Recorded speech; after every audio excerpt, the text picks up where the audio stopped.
자, 오늘 본문 말씀을 가지고 주께서 내게 복을 주옵소서라는 제목으로 함께 은혜를 나누겠습니다. 얼마 전 한 성도님이 기독교 방송에서 설교를 듣고서 저에게 다음과 같은 질문을 하셨습니다. 목사님, 제가 어느 목사님의 설교를 들으니 사람이 정욕으로 기도하면 하나님께서 기도에 응답을 하지 아니하신다고 하셨어요.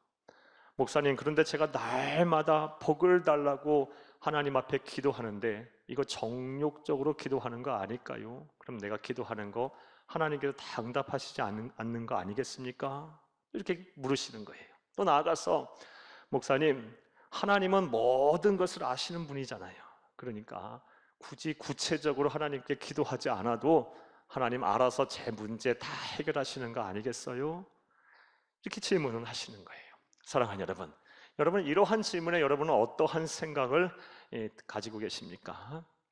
제가 단도직입적으로 분명하게 여러분에게 말씀을 먼저 드리겠습니다. 사랑하는 여러분, 날마다 하나님 앞에 복을 달라고 구체적으로 기도하시기를 간절히 주의 이름으로 축복합니다.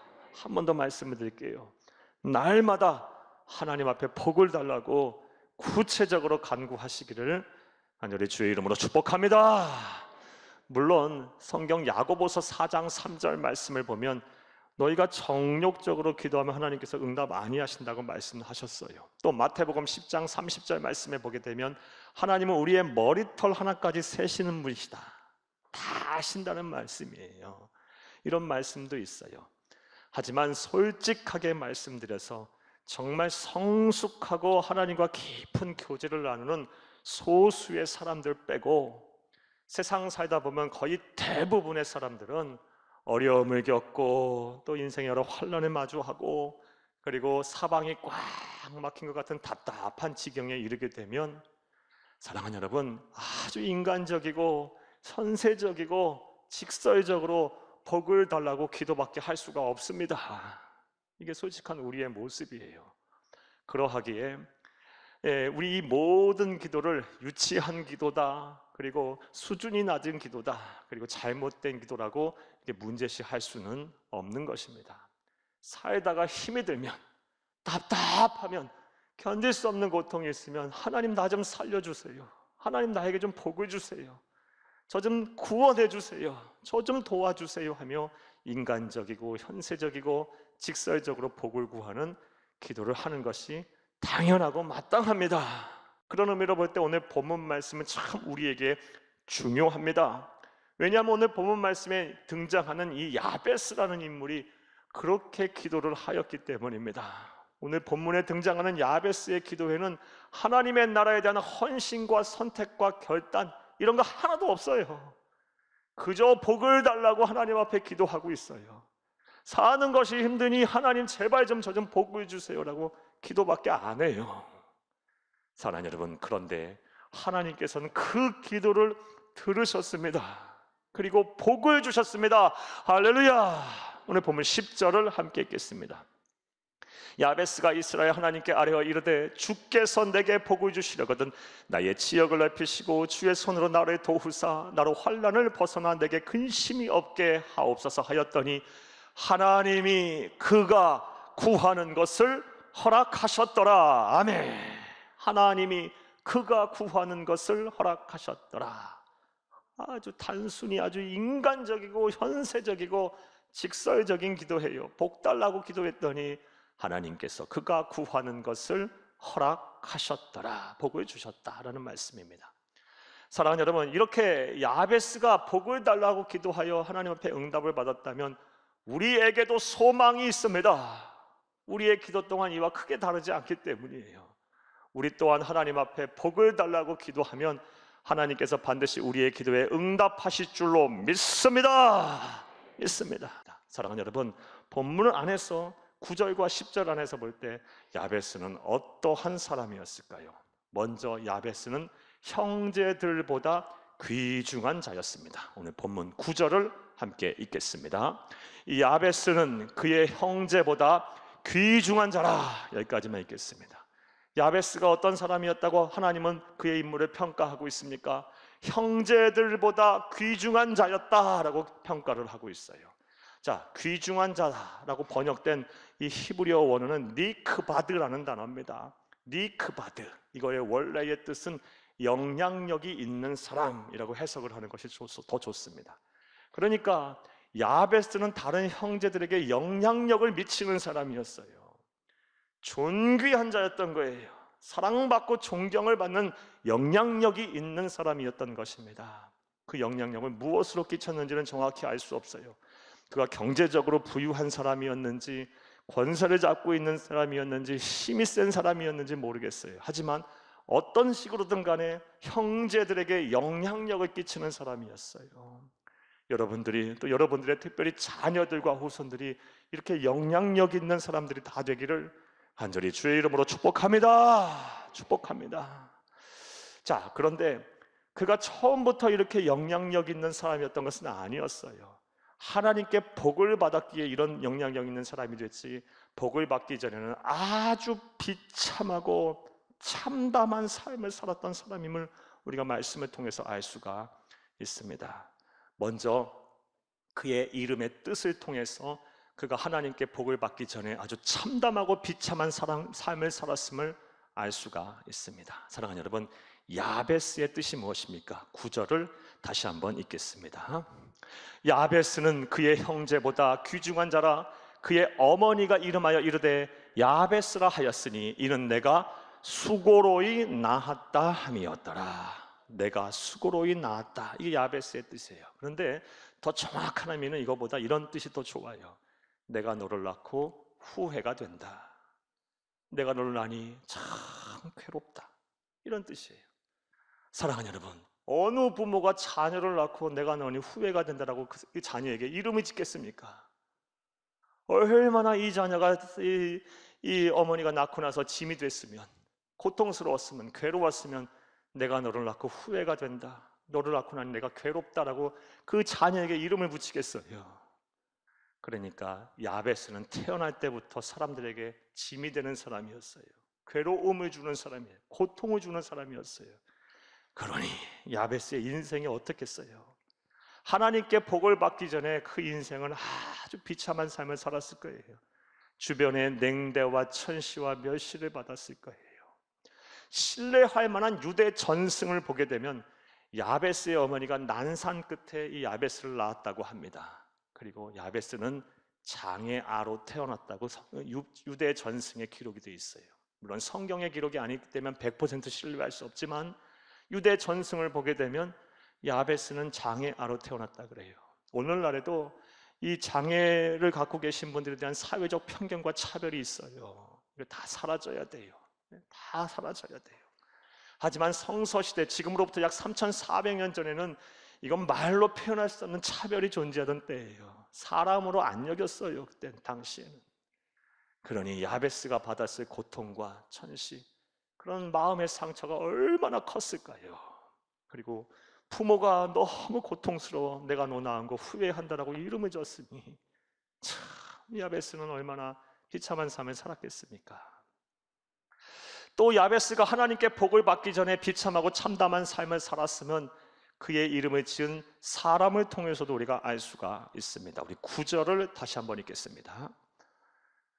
야베스는 그의 형제보다 귀중한 자라. 그의 어머니가 이름하여 이르되 야베스라 하였으니 이는 내가 수고로이 낳았다 함이었더라. 아멘. 사랑하는 여러분, 누가 야베스의 이름을 줬습니까? 어머니가 줬어요. 사랑하는 여러분, 그런데 성서시대는 남성 중심 사회, 가부장적 중심 사회예요. 고대 근동, 지금부터 약 3,400년 전에는 말할 것도 없는 그런 사회예요. 부족장 중심, 남성 중심, 가장 중심의 사회예요. 따라서 성경을 보게 되면 이 사람의 이름을 지을 때는 반드시 아버지가, 아니면 할아버지가, 아니면 믿음의 조상들이, 부족장이 짓게 돼 있어요. 그런데 이렇게 어머니가 이름을 지었다는 경우는 특별한 사연이 이 가정에 있었음을 알 수가 있습니다. 아마도 대부분의 성서신학자들이 해석하기를 유복자였을 것이다 라고 해석을 해요. 아버지의 얼굴도 모른 채 태어난 사람이었을 것이다 라고 해석을 합니다. 오늘날에도 아버지 없이 어린 자녀들 자랄 때 참 힘들고 어렵게 큽니다. 그런데 당시 성서시대는 오늘날과 같이 약자에 대한 사회적인 보장 제도가 갖추어지기 전입니다. 그리고 말씀드렸다시피 남성 중심, 가부장적 중심 사회예요. 아버지가 없다라는 것은요, 집에 지붕이 없는 것과도 같았던 시대예요. 울타리가 없는 시대와도 같았던 시대예요. 언제 어디서 적의 위험에 노출될지 몰라요. 그리고 사회적으로, 경제적으로 전혀 도움을 받을 수 없는 상황이 되는 거예요. 아주 비참한 삶을 사는 거예요. 야베스는 정리하면 태어날 때부터 아버지 없이, 그리고 장애아로 태어나서, 그리고 멸시와 천대를 받으며 다른 사람들에게 짐이 되었던 사람이에요. 그러니 야베스가 얼마나 고통스러웠겠어요. 그래서 하나님 앞에 자신의 처지를 하나님 앞에 아뢰며 마음을 쏘며 기도했던 것입니다. 우리 10절을 함께 읽겠습니다. 야베스가 이스라엘 하나님께 아뢰어 이르되, 여기까지만 보겠어요. 이스라엘 하나님께 어떻게 했습니까? 아뢰어 이르되. 이 성경을 모두 잘 봐야 돼요. 아뢰어 이르렀다고 해서 단순히 보고했다, 말했다라는 정도로 이해하면 안 됩니다. 히브리어 원어 성경을 보면 뉘앙스가 뭐냐? 가슴을 치고 땅을 두드리며 막 통곡을 하며 부르짖어 기도하되, 이런 뜻이에요. 그냥 기도한 게 아니에요. 너무 힘드니까, 사는 것이 힘드니까, 답이 없으니까, 하나님이 도와주시지 않으면 뭐 방법이 없으니까, 뭐 도저히 뭐 변화될 기미가 없으니까, 내 편이 하나도 없으니까 하나님 앞에 막 부르짖어 간구하고 통곡하여 기도했던 것이에요. 그랬더니 하나님께서 그 기도를 들으셔서 야베스에게 복을 허락하여 주신 것입니다. 할렐루야! 그러므로 저와 여러분 또한 이 야베스의 기도의 모습을 본받아야 합니다. 왜냐하면 우리 성도님들 가운데도 하나님이 도와주시지 않으면 답이 없는 분들이 계세요. 분명 계세요. 야베스와의 정도의 차이일 뿐이지, 사랑하는 여러분, 여러분의 가정에 여러분에게 문제가 없는 가정, 문제가 없는 개인이 어디 있습니까? 마음의 고통이 없고 심적인 부담이 없으신 분들이 어디 있어요? 염려와 근심이 없으신 분들이 어디 있습니까? 정말 답이 없으신 분들도 분명 계시고요. 그러므로 우리는 하나님께 복을 구하여 복을 받아야 합니다. 할렐루야! 그래서 기도해야 돼요. 자, 이제 구체적으로 생각을 해보겠어요. 이런 야베스가 하나님 앞에 복을 달라고 오늘 본문 말씀에 보면 이제 기도를 합니다. 그는 어떠한 복을 구했고 어떠한 복을 받았을까요? 그리고 우리는 야베스의 기도를 본받아 우리 또한 어떤 복을 받기 위해서 기도를 해야 할까요? 자, 이제부터 따라 하시겠습니다. 첫째로, 나의 지역을 넓혀달라고 기도해야 합니다. 야베스의 기도는요, 야베스는 복을 받게 해달라고, 복을 달라고 기도하면서 나의 지역을 넓혀달라고 기도했습니다. 오늘 보면 10절을 함께 읽겠습니다. 야베스가 이스라엘 하나님께 아뢰어 이르되, 주께서 내게 복을 주시려거든 나의 지역을 넓히시고 나의 지역을 넓혀달라고 기도했어요. 자, 그렇다면 나의 지역을 넓혀달라는 기도의 의미는 무엇일까요? 그 지역은 테리토리, 땅을 말해요. 그러니까 하나님, 제발 내 땅 좀 넓혀주세요 라는 기도예요. 사랑하는 여러분, 유대인들은 이 땅에 대한 의미를 상당히 두었어요. 애착이 있었어요. 왜냐하면 그들의 믿음의 조상인 아브라함 때부터 그들은 유목민들이었어요. 땅 한 평 갖지 못하고 살았어요. 늘 유리하고 방황했어요. 그리고 이집트에 430년간 종로로 탈 때도 땅이 제대로 없었고요. 물론 고센 땅이라는 거 하나님께 축복하신 땅이 있지만 그것도 자기 소유가 아니죠. 그리고 출애굽한 이후에도 광야 40년 동안 방황을 했고, 겨우 가나안 정복 전쟁을 통해서 피 흘려서 겨우 얻어낸 땅이 얼마 되지 않았어요. 땅에 대한 애착이 아주 강해요. 지금도 마찬가지예요. 그래서 부모들은 자신의 땅을 잘 관리하다가 자녀들에게 이 자신의 땅을 이렇게 물려주는 것이 큰 사명으로 생각을 했습니다.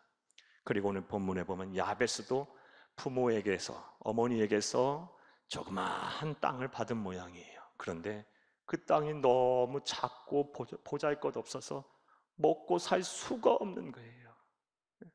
너무너무 가난해서 입에 풀칠도 못하고 사는 거예요. 그래서 하나님 앞에 기도한 것입니다. 주여, 주께서 나를 도와주시려거든 제발 내 땅을 넓혀주세요. 오늘날로 말하면 지긋지긋한 돈 걱정 좀 안 하고 살게 해주세요. 제발 사업 좀 잘 되게 해주세요. 저 좀 큰 집에서 살고 좀 유복하게 살게 좀 해주세요. 저 좀 편안하게 좀 살게 해주세요. 여유롭게 살게 좀 해주세요 라고 인간적이고 아주 현세적이며 직설적으로 복을 구한 것입니다. 그런데 하나님께서 그 기도를 들으셨어요. 자, 야베스가 기도한 첫 번째 기도, 우리가 받아야 될 복의 첫 번째 기도, 나의 지역을 넓혀 주옵소서입니다. 또 두 번째로 야베스는 어떠한 기도를 했고 또 우리는 어떤 복을 받기 위해 기도를 해야 할까요? 따라 하시겠습니다. 둘째로, 환난에서 벗어나 근심이 없게 해달라고 기도해야 합니다. 환난에서 벗어나게 해주세요. 그리고 근심이 없게 해주세요. 염려와 근심 없게 해주세요라고 기도를 해야 합니다. 오늘 본문 10절을 우리 다시 한번 읽겠습니다. 야베스가 이스라엘 하나님께 아뢰어 이르되 주께서 내게 복을 주시려거든 나의 지역을 넓히시고 주의 손으로 나를 도우사 나로 환난을 벗어나 내게 근심이 없게 하옵소서 하였더니 하나님이 그가 구하는 것을 허락하셨더라. 아멘. 주께서 내게 복을 주시려거든 주의 손이 나를 도우사 나로 환난을 벗어나 내게 근심이 없게 해주옵소서. 이게 야베스의 기도였어요. 사랑하는 여러분, 사람이 아무리 대궐 같은 집에 살고 몇 끼마다 산의 진미를 먹는다 해도 환난이 끊이질 않는다면 이게 무슨 사는 게 사는 것이겠어요? 그래서 마음과 생각이 늘 힘들고 어렵다면 이게 무슨 행복이고 무슨 감사겠어요? 사람은 마음과 생각이 평안해야 돼요. 염려와 근심이 없어야 돼요. 염려와 근심이 없어야 몸과 마음이 건강한 거고요, 사는 재미가 있는 거예요. 우리 하나님께서 이거를 말씀하셨어요. 잠언 17장 22절에 마음의 즐거움은 양약이라도 좋은 약이라도 심령의 근심은 뼈를 마르게 하느니라 라고 그랬어요. 예. 심령의 근심, 마음과 생각의 근심은 뼈를 마르게 해요. 지금도 바짝바짝 뼈가 마르고 계신 분들 계실 거예요. 예. 참 고통스러워요. 뼈가 마르시는 분들처럼 염려와 근심 속에 계신 분들 계실 거예요. 이게 참 우리를 힘들게 하고 어렵게 하면 몸과 마음을 지치게 한다는 것, 아프게 한다는 것 잘 알면서도 우리는 염려와 근심을 못 버려요. 사랑하는 여러분, 그러하기에 우리는 기도해야 합니다. 우리의 마음과 생각을 설계하시고 조성하시고 온전한 치유로 이끄실 하나님 앞에 기도해야 합니다. 환난에서 벗어나 염려와 근심을 하지 않게 좀 해주시옵소서. 이거 뭐 나이가 어리다고 근심 적게 하고 연세가 많다고 근심 많이 합니까? 안 그래요. 어린아이들도 남녀노소 빈부귀천 가리지 아니하고 환난 가운데 염려와 근심 다 하게 돼 있어요. 그러므로 우리는 이런 기도를 반드시 해야 합니다. 그러면 하나님께서 우리의 염려와 근심을 거두어 가실 것입니다. 야베스가 받은 그 복을 우리에게 허락하여 주실 것입니다. 할렐루야! 성령 하나님께서도 말씀을 통해서 약속하셨습니다. 빌립보서 4장 6절에서 7절 말씀에 보면 아무것도 염려하지 말고 다만 모든 일에 기도와 간구로 너희 구할 것을 감사함으로 하나님께 아뢰라.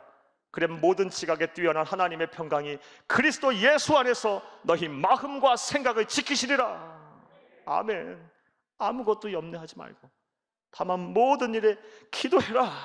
그리하면 하나님의 평강이 누구를 통해서? 예수 그리스도를 통해서 너희 마음과 생각을 지켜주겠다 그래서 약속하셨어요.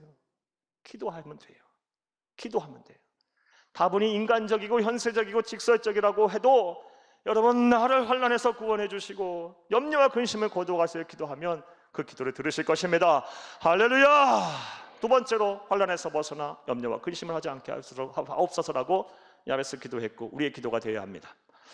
또 우리는 어떠한 기도를 해야 할까요? 어떠한 복을 하나님 앞에 구해야 할까요? 따라 하시겠습니다. 셋째로, 영적 지경이 넓어지고 하나님의 쓰임을 받게 해달라고 기도해야 합니다. 나의 영적인 지경이 좀 넓어지고 하나님의 쓰임을 받게 해달라고 기도해야 합니다. 물론 오늘 본문 말씀에 야베스 이런 기도 안 했습니다. 야베스의 기도에 영적 지경이 넓어지고 하나님의 쓰임을 받게 되는 기도 한 구절도 없고 한 단어도 없습니다. 그러나 우리는 이 기도를 해야 합니다. 왜냐하면 우리는 야베스와는 비교도 안 될 정도로 영적으로는 충만한 복을 이미 받은 사람들이기 때문입니다. 사랑하는 여러분, 앞서 말씀드린 대로 야베스는 지금으로부터 약 3,400년 전 사람입니다. 그때 무슨 성령 충만을 알 수가 있었겠습니까? 그때는 성령의 시대가 아니었어요.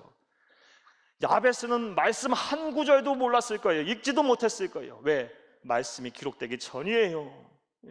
성경의 시대, 말씀의 시대가 아니었어요.